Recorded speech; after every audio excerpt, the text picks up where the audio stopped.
Pocos edificios en Toledo son resultado de forma tan evidente de los vaivenes del tiempo y con ello reflejo vivo de la historia no solo de una ciudad, hasta de un país, porque la sinagoga de Samuel Aleví, popularmente Sinagoga del Tránsito, muestra como ninguna el testimonio de los últimos 6 siglos. Elegimos para visitarla un día muy especial.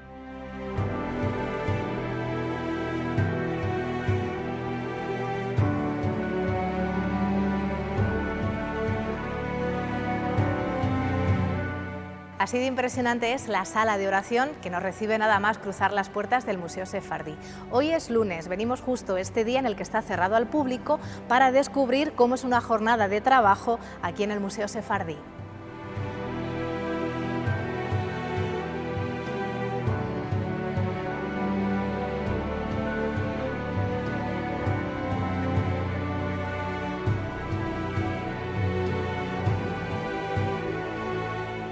Lo que hemos estado viendo ahora mismo es un vaciado de vitrinas.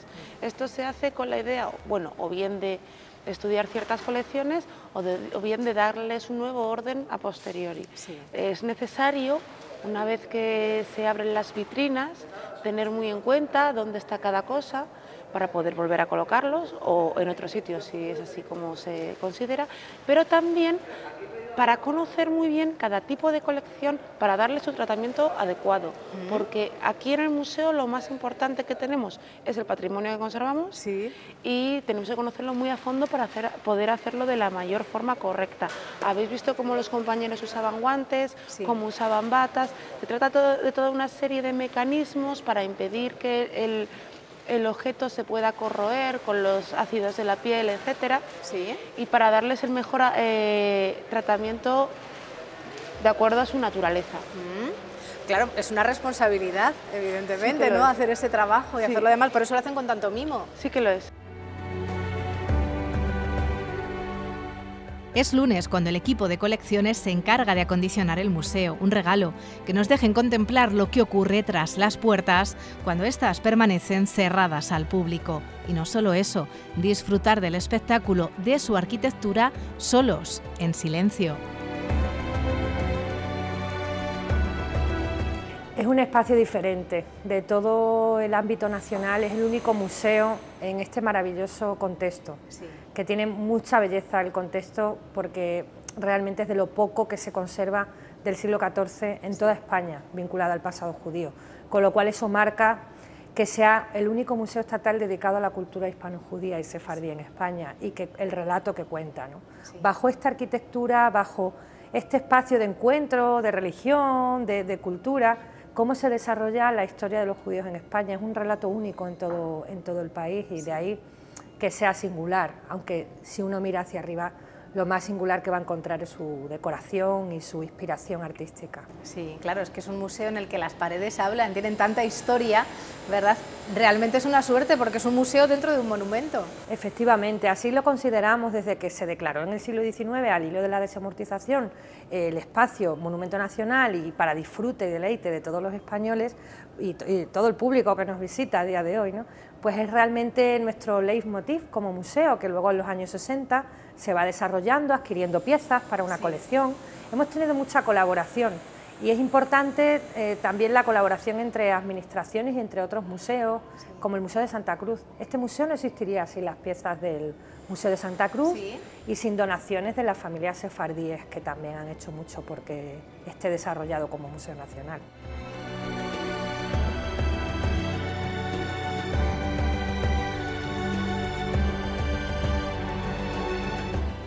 El Museo Sefardí es, bueno, como comentaba antes, es uno de los monumentos más especiales que hay en España, puede que en el mundo, Sí. porque estamos en un lugar que es el testimonio vivo, uno de los pocos que quedan de un momento histórico muy particular y muy efímero, que fue la convivencia de las 3 culturas en la ciudad de Toledo. Bueno, ya sabemos que hay mucha revisión histórica, pero lo que es innegable son los restos arquitectónicos y monumentales que nos dejan, y uno de ellos es este.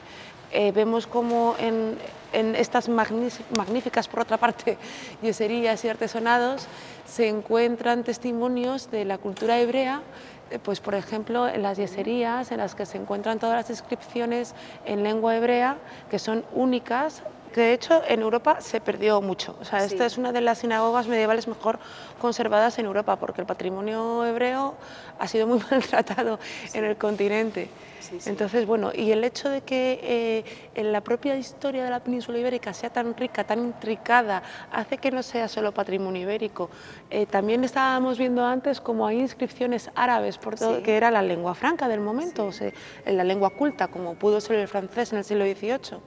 Hay inscripciones árabes por todas las yeserías, luego también nos encontramos con los escudos nobiliarios, porque no hay que olvidar que fue un rey cristiano el que propició que se construyera esta sinagoga.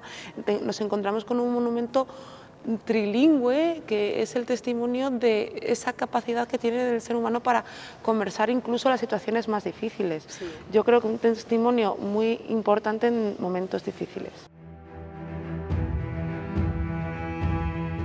Y todo empieza con él. Figura importante en la corte de Pedro I de Castilla, Samuel Aleví da la orden de construcción entre 1355 y 1357.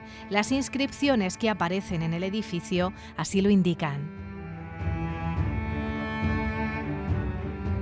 El artesonado y las yeserías se construyen a la misma época y efectivamente es una de las obras más impresionantes. Está realizado con los talleres mudéjares que realizaban pues, un magnífico trabajo en madera, y lo que tiene de especial este artesonado es su simbología, porque si miráis arriba y os fijáis en la bóveda, veis que está construida con pequeñas incrustaciones de estrellas. Eso es porque, según algunos estudios, esta bóveda está resemblando el paraíso del Génesis, la bóveda celeste. Toda la sinagoga tendría, por lo tanto, una iconografía que iría del cielo a la Jerusalén celeste, a la tierra, que está representada por todas estas yeserías que representan árboles y formas vegetales, que es donde nosotros vivimos. Qué maravilla, ¿eh? Sí. Uno sale aquí con dolor de cuello, pero vamos, sí, totalmente justificado, ¿no? Desde luego que sí. Claro, y luego contrasta con otros elementos. Me explicabas esta parte que es más renacentista, ¿no? ¿Cómo puede ser una conjunción de tantos estilos artísticos? Eso es muy común en España, es muy común en la península ibérica, porque según los diferentes reinados y las diferentes religiones se iban superponiendo, pues cada una ponía lo suyo. Esto lo vemos en Toledo, también lo podemos ver en Córdoba, lo podemos ver también al revés. O sea, es parte de la riqueza que tiene este país. Y así este tesoro artístico fue sufriendo el devenir del tiempo y los avatares que trajo consigo cada época. Con la expulsión de los judíos en 1492 pasó a la Orden de Calatrava y la Galería de Mujeres se convirtió en hospital y asilo para sus caballeros. Fue templo cristiano, bajo la advocación de San Benito, conocida popularmente por la Iglesia del Tránsito, debido al cuadro El Tránsito de la Virgen de Correa de Vivar, que hoy cuelga de las paredes del Museo del Prado. Y las guerras napoleónicas lo transformarían en barracón militar. Y así, en unas líneas, les hemos resumido siglos de historia que nos llevan hasta dos fechas. 1877 es declarado Monumento Nacional y 1919 se confía la antigua sinagoga al patronato del Museo del Greco, regido por el marqués de la Vega Inclán. La historia más reciente ya es de dominio de los toledanos, que recuerdan 1964, cuando un decreto crea el museo en el monumento. Yo soy del barrio de Santo Tomé, por lo tanto, para mí, desde pequeño, el tener cerca la sinagoga del Tránsito era algo que me llamaba la atención, sobre todo cuando ya empiezas a estudiar historia y te das cuenta de que hay una contradicción en el propio nombre. Por curiosidad empiezas a trabar conocimiento de lo que ello supuso en un momento determinado y lo que a través de la historia supuso el estar viviendo en lo que era el límite del barrio judío de Toledo, ¿no? Claro. Y luego también te llamaba la atención otra cosa que en esa edad te mosquea, ¿no? El nosotros y ellos, ¿no? Es decir, bueno, no somos los mismos. Bueno, ¿no somos los mismos en qué? Digo yo, hemos nacido en el mismo sitio, somos hijos de una madre, de un padre, estamos a lo mejor por una diferencia cultural o religiosa dentro de un grupo social que evidentemente tiene alguna diferencia, pero en lo demás, un nosotros, ellos no te encajaba. Según vas creciendo, vas teniendo más conocimiento de lo que ello supone y de repente un día pues, se abre el Museo Sefardí. Sí. El Museo Sefardí, para intentar hablar de lo que era la cultura hispano-judía y sefardí como un conjunto de una historia y de un pasado común. La verdad es que es fantástico el poderlo ver, el poder entender, tanto por el continente de lo que es este edificio maravilloso y su sala de oración, como por el contenido.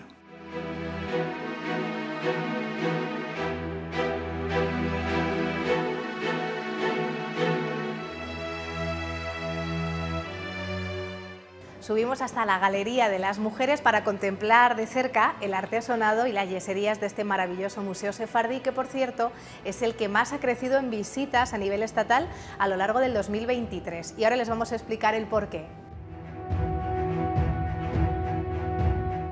El crecimiento exponencial que hemos tenido era justo recuperarlo, porque siempre hemos sido uno de los museos estatales más visitados, no lo digo yo, lo dicen las cifras, pero es verdad que es un motivo para sentirnos motivados a mejorar y aprender de la experiencia con el público aquí en nuestras salas, pero también para ofrecerlas y para decir, sacar pecho por otro lado, ¿no? Y sí es cierto que este año, exponencialmente hablando, de la red de museos estatales, somos los que más hemos crecido. Nos queda todavía mucho, son dinámicas que se han ido cambiando a raíz de la gran pandemia que hemos vivido hace pocos años y que nos cambió la mente a todos, ¿no? Nos cambió el chip. Pues también a los públicos del Museo Sefardí. Ahora mismo es mitad y mitad prácticamente de porcentajes en cuanto a público nacional, público internacional. Todo el mundo sabe en Toledo, y es obvio que en estas sinagogas vienen muchas comunidades judías del mundo buscando ese pasado de Toledo, esa referencia simbólica, pero también viene muchísimo público europeo que no es judío, es sudamericano, norteamericano, de otros países orientales, bueno, de todo el mundo, que vienen buscando el patrimonio de Toledo como esencia de la historia de España, con lo cual nosotros tenemos la suerte de tener este maravilloso contexto doble, y ese doble interés común que al público nacional y convierten a Toledo en uno de los principales focos del turismo cultural. Hay que trabajarlo mucho porque es así, no debemos perder esa insignia, ¿no? Y este 2024 es realmente especial para celebrar que el Sefardí encabezase el pasado año el aumento de visitas entre los centros estatales de todo el país. El 11 de abril cumple 60 años. Los 60 años del museo nos van a dar el contexto para poder aglutinar por primera vez en nuestro espacio expositivo, que es este donde nos encontramos, y en el espacio virtual, que ya lo venimos trabajando desde la pandemia, un gran proyecto expositivo temporal que va a estar vinculado o celebrando nuestros 60 cumpleaños, que se llama Revelando el Olvido. 60 años de memoria en el Museo Sefardí, porque el museo, que surge en este espacio sinagogal, va pasando históricamente por una serie de etapas que los archivos y la documentación histórica de este museo y de otras instituciones está conservado, pero la gente no lo conoce. ¿Quién conoce las fotos de principios del siglo, de cómo estaba la sinagoga, los cambios que ha vivido, por ejemplo, el espacio de templo de culto judío a templo de culto cristiano? Es un mensaje que, bueno, que uno se puede imaginar cuando entra por aquí, pero que si no profundiza un poco más en el conocimiento y en nuestra colección no lo va a conocer. Y eso es lo que queremos, acercar a todos los públicos, a los visitantes del día a día, que es mucho público foráneo, nacional, internacional, pero a los toledanos también.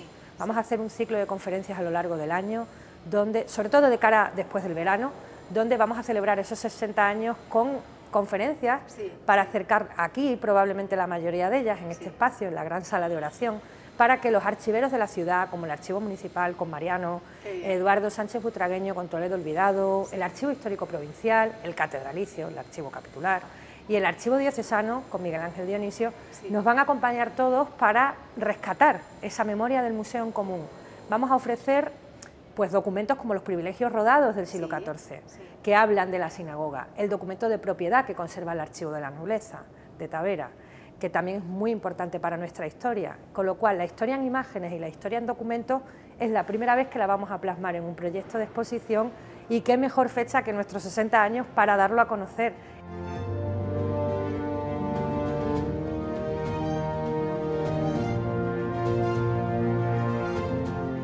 Si se dan cuenta, un ruido se nos cuela por aquí, pero esto significa que el museo está vivo y sé que las obras traen de cabeza, pero estáis en un proceso también importante de renovación.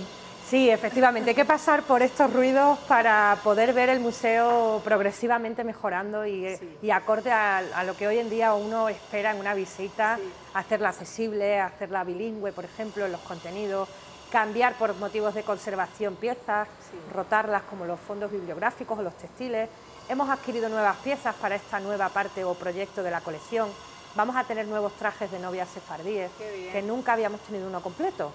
Y gracias a que el museo se renueva en las donaciones con la comunidad sefardí, tenemos la suerte de poder exponer este año uno de ellos. Será con el motivo del Día Internacional de la Mujer. Queremos invitar a Museos Judíos de Marruecos, que es curiosísimo, como un país árabe tiene todavía la pervivencia y el legado sefardí, y para nosotros esa es la principal riqueza. La diversidad de culturas y cómo aportan al patrimonio español es nuestro principal mensaje. Actividades que irán de la mano de la Asociación de Amigos del Museo, cuya historia ha ido siempre a la par que la del propio museo. Cerca de 4 décadas de logros, gracias a la genial propuesta de la directora de entonces, Ana María López, que en 1988 planteó a Juan Ignacio de Mesa la necesidad de crear una asociación que consiguiese uno de los principales logros del museo: abrirse aún más a la sociedad. Necesitas más infraestructuras, necesitas más personal, necesitas más dinero para actividades culturales y para recuperación, investigación y estudio de las piezas que ya componen tu colección. Necesitas poder comprar piezas para incorporar a la colección, porque siempre surge alguna oportunidad. Y siempre, por mucho que quieras, pues por desgracia, la sociedad española, ese mundo de la cultura, no lo mima en demasía. Siempre los recursos son escasos. Y muchas veces cuando se le dan recursos a lo que algunos entienden que es cultura, te das cuenta de que se desvía a unos fines que no son precisamente los idóneos ni los que te deberían tener prioridad para poderlo atender. Entonces, bueno, a lo largo de la historia, la Asociación de Amigos ha hecho muchas cosas en este museo. Hace tan solo unos meses, Juan Ignacio de Mesa recibió homenaje por su labor y nos sorprendía con esta pieza maravillosa que el sefardí ya atesora, gracias a la adquisición y donación de su asociación. Un traje de novia sefardí o traje de berberisca que pertenecía a una familia sefardí de origen marroquí y habría pasado de generación en generación entre las mujeres de la familia desde finales del siglo XIX o inicios del XX. Colaboración en todo. Que Ana se enteraba que en una subasta iba a salir una pieza en determinado punto del territorio y que por parte del Ministerio no había tiempo para poderlo llevar a la Comisión de Adquisiciones y poder concurrir a esa subasta para adquirir la pieza, pues procurábamos buscar a una persona que tuviera recursos para poder comprar la pieza y dejarla en depósito, o donarla, o buscar ya mientras tanto la gestión alternativa de la Comisión de Adquisiciones del Ministerio, o bien que fuera una donación a cargo de impuestos y que así lo admitiera también el Ministerio.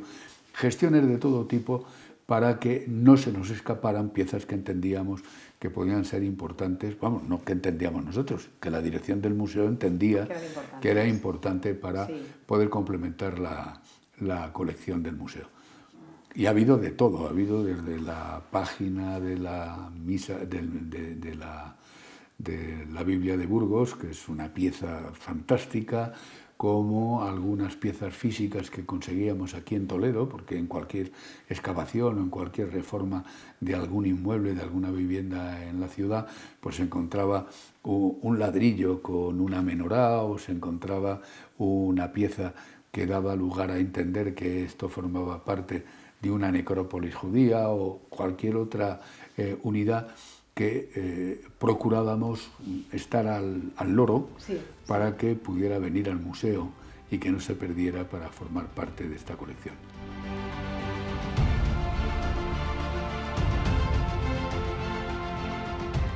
Ha habido momentos divertidos que de repente Ana te llamaba y te decía, oye, mira, lo siento, pero es que tenemos tal necesidad y aquí hemos comprado desde útiles de limpieza. ¿Sí? Sí, porque no había... Sí, útiles de limpieza. Luego hicimos una gestión muy buena que se nos permitió por parte del Ministerio y es que la Asociación de Amigos gestionó la tienda del museo. Y entonces, al gestionar la Asociación de Amigos la tienda del museo, todos los ingresos que teníamos o generábamos por un pequeño o mucho superávit que se pudiera producir, pues lo podíamos destinar a cubrir necesidades que el museo tenía.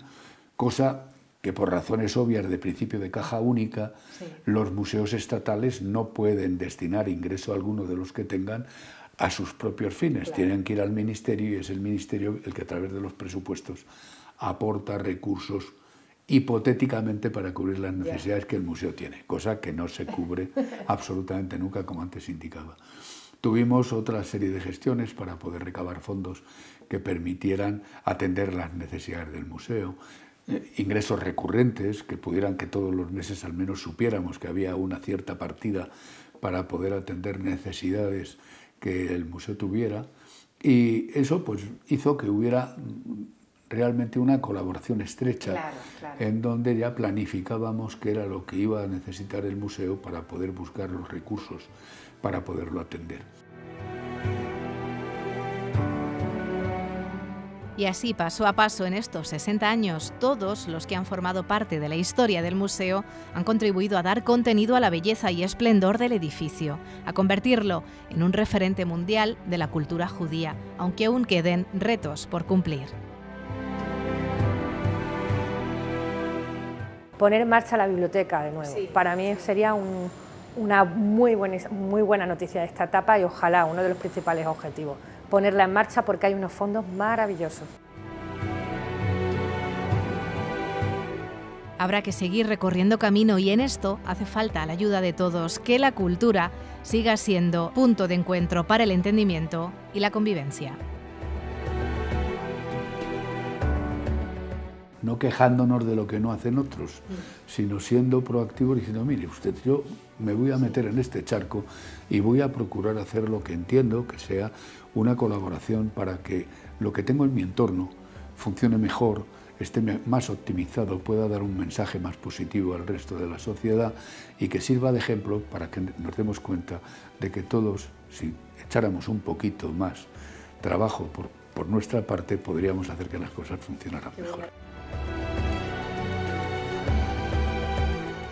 Porque el Museo Sefardí no es solo una obra de arte, que la huella que los que nos precedieron dejaron en sus muros, en sus yeserías o en su artesonado, nos recuerden la importancia del legado cultural hispano-judío y sefardí, pero sobre todo la importancia de la tolerancia, la importancia de la paz.